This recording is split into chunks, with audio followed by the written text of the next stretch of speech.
Number 8 દાખલા number 1 સમબાજુ ચતુષ્કોણના વિકર્ણ એકબીજાને લંબ છે તેમ બતાવો. જે આપણી આકૃતિ તો અહીંયા લખવાનું કે ભાઈ એ બી સી ડી સમબાજુ ચતુષ્કોણ લો. ઓકે, તો અહીંયા લખવાનું કે ભાઈ એ બી બરાબર બી સી બરાબર સી ડી બરાબર ડી એ. ઓકે, તો અહીંયા લખવાનું કે ત્રિકોણ એ ઓ ડી અને ત્રિકોણ સી ઓ ડીમાં ઓ એ બરાબર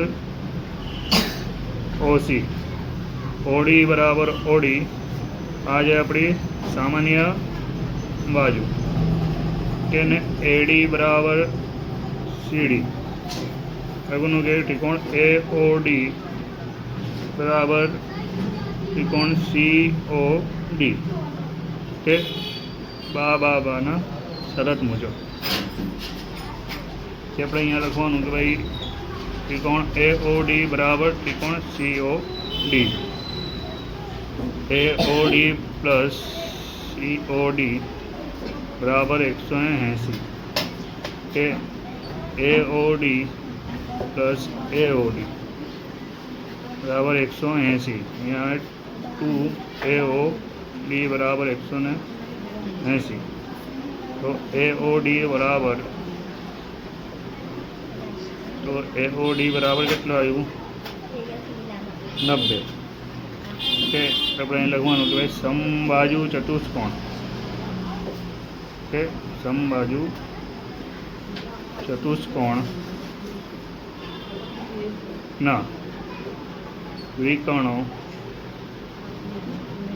પરસ્પર લંબ છે. આ દાખલા નંબર 1 નો આન્સર જોઈએ. દાખલા નંબર 2 ચતુષ્કોણ એબીસીડીની બાજુઓ એબી બરાબર એબી બીસી સીડી એ ડીએ ના મધ્ય બિંદુઓ છે તો અનુક્રમે પી ક્યુ આર એસ છે. તો એસી વિકર્ણ છે સાબિત કરો કે એસ આર બરાબર એસી અને એસ આર બરાબર 9.2 એસી, પી ક્યુ બરાબર એસ આર ને પી ક્યુ આર એસ સમાંતર બાજુ ચતુષ્કોણ છે. આપણે અહીંયા પહેલું સાબિત કરવાનું કે એક બરાબર ત્રિકોણ એ સી ડીમાંથી એસ એ એડીનું મધ્ય બિંદુ છે, આર એ ડીસીનું મધ્ય બિંદુ છે.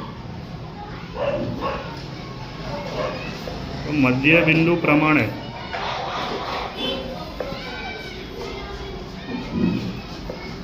એસ આર બરાબર એસી, તો એસ આર બરાબર 1/2 એસી. આ બન્યું સમીકરણ નંબર 1. ઓકે, આમાં જ આપણે બીજું સોલ્વ કરવાનું ત્રિકોણ એ બી સીમાંથી. ઓકે, પી એ બીનું મધ્ય બિંદુ છે, ક્યુ એ બી સીનું મધ્ય બિંદુ છે. આપણે મધ્ય બિંદુ પ્રમાણે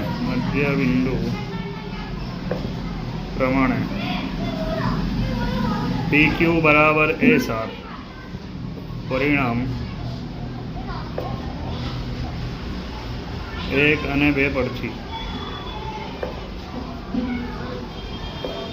એસ આર બરાબર પી ક્યુ. ઓકે, હવે આમાં ત્રીજું આપણે સોલ્વ કરીશું કે ભાઈ એસ આર બરાબર એસી, આ બન્યું સમીકરણ નંબર 4. પી ક્યુ બરાબર એસી, આ બન્યું સમીકરણ નંબર 4. તો પરિણામ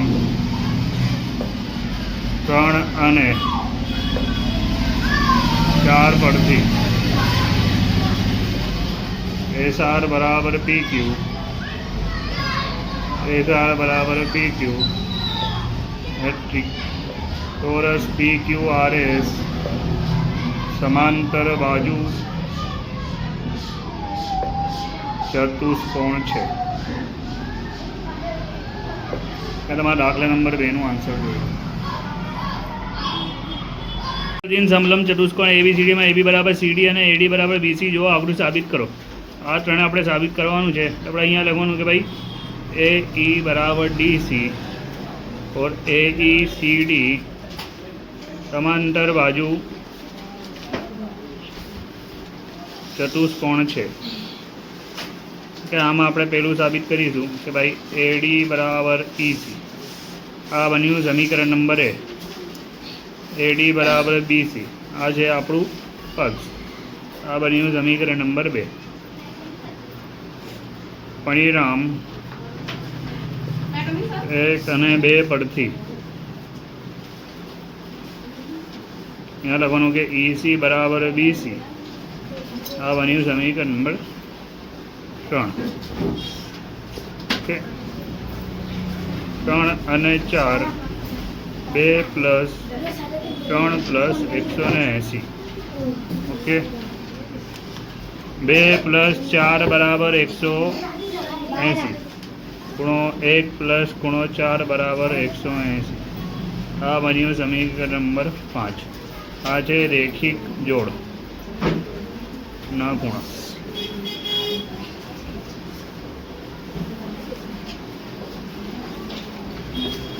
तो अपने अँ लखवानुं कि परिणाम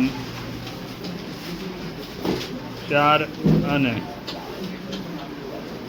5 ने सरखावता तो 2 + 4 बराबर 1 + 4 तो 4 4 गया 2 बराबर 1 वज्यु मतलब खूणो A बराबर खूणो D आ बन्यू समीकरण नंबर 6 तो आपणुं साबित पण थई गयुं। हवे आपणे लखवानुं कि बीजा तो खूणो C बराबर खूणो D A + D बराबर 180 आ बन्यू समीकरण नंबर 8 B + C बराबर 180 आ बन्यू समीकरण नंबर 8 लखवानुं कि परिणाम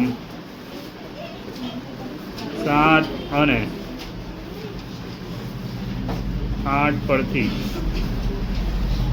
A + D बराबर B + C ओके लखवानुं कि B + D बराबर खूणो V + खूणो C B गया तो केटलुं वज्यु D અને C ओके हवे लखवानुं कि तीजा कि त्रिकोण ABC અને त्रिकोण BAD AB बराबर AB ये सामान्य बाजू BC बराबर AD ये आपणुं पक्ष B बराबर A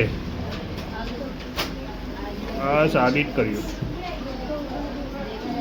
આપણું જવાબ આવ્યું કે ભાઈ ABC BAD બાખુ બાની શરત આ તમારો દાખલા નંબર 3 આન્સર છે। साबित करो कि चौरसना विकर्ण समान है और ते एकबीजाने काटखूण दुभागे है। तो अपने अँ लखवानुं कि भाई पक्ष बराबर चौरस ABCD में AC बराबर BD साध्य लखवानुं कि विकर्ण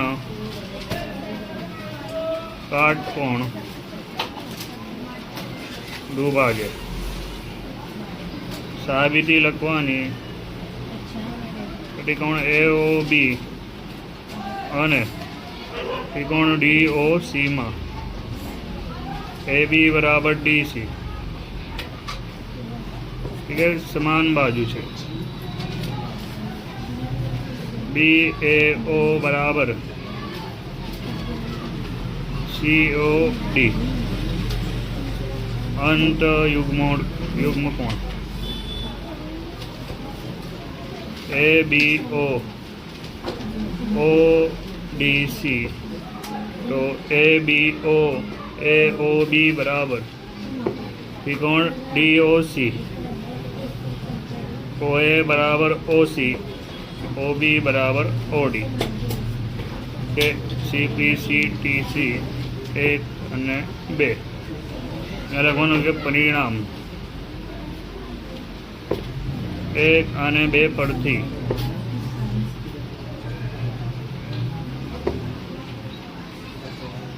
त्रिकोण AOB અને त्रिकोण BOC માટે OB बराबर OB છે સામાન્ય બાજુ OA બરાબર OC ને AB બરાબર BC કે આ છે ચોરસની બાજુ.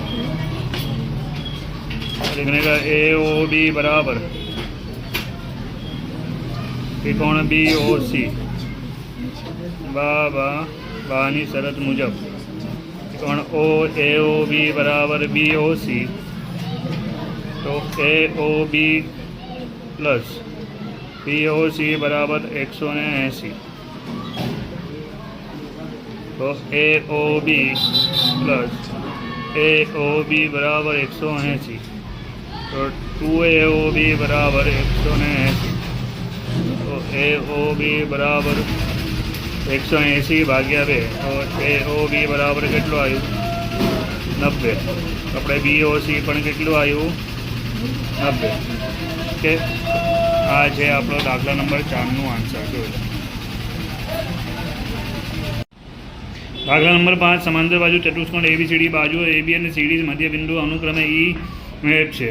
સાબિત કરો કે રેખાખંડ AF અને BC વિકર્ણ BDનું ત્રણ સમાન બાજુ વિભાજન કરે છે. તો આપણે લખવાનું કે સાધ્ય બરાબર કે DP બરાબર PQ બરાબર QB તો ABCD समांतर बाजू चतुष्कोण तो अँ लखवा कि AB बराबर CD तो 1/2 AB बराबर 1/2 CD. अँ लखवा कि AB बराबर DC 1/2 AB ने 1/2 DC. ओके. अँ लखवा कि AE बराबर CF अँ पण AE बराबर CF तो अँ लखवा कि AE CF समांतर बाजू चतुष्कोण है. ओके. अँ लखवा त्रिकोण ABP माटे त्रिकोण ABP माटे AP बराबर EQ EA AB નું મધ્ય બિંદુ છે. QA BP નું મધ્ય બિંદુ છે. લખવાનું કે PQ બરાબર QB સમીકરણ નંબર 1 ત્રિકોણ DCQ માટે PF बराबर QC FA DC નું મધ્ય બિંદુ છે. PA DQ નું મધ્ય બિંદુ છે. તો DP બરાબર PQ આ બન્યું સમીકરણ નંબર 2. તો આપણે લખવાનું કે સમીકરણ 1 અને 2 પરથી PQ बराबर QB बराबर DP क्या तमारा चैप्टर पूरू 8मुं सब्सक्राइब कर दीजिए.